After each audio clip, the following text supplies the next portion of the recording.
Hola, ¿qué tal amigos? Bienvenidos a este vídeo donde vamos a presentaros un reto muy especial y que sin duda puede aportaros grandes satisfacciones. En Retos en Moto queremos proponeros una forma diferente de disfrutar de nuestra montura.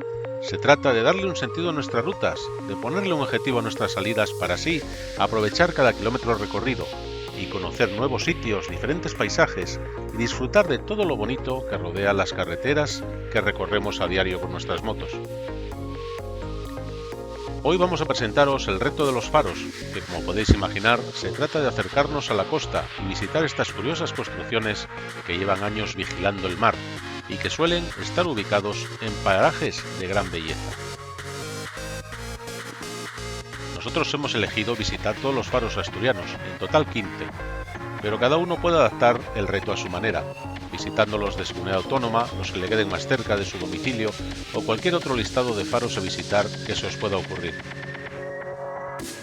Este vídeo lo hemos grabado camino del Faro de Peñas, que está en el concejo de Gozón, enclavado en un entorno inigualable, declarado además paisaje protegido, entre grandes acantilados.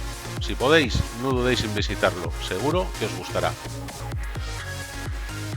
En el mismo concejo, Gozón, a apenas unos kilómetros de distancia, visitamos también el denominado Faro de Avilés, donde hemos disfrutado de impresionantes vistas y donde es habitual fotografiar las puestas de sol. Hemos podido hacer vídeos tan impactantes como estos.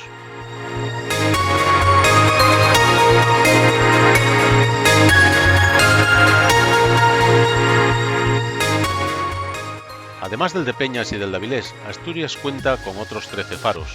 Todos ellos llenan el litoral del Principado de una red de vigías ubicados en emplazamientos diferentes, unos más urbanos y otros totalmente aislados.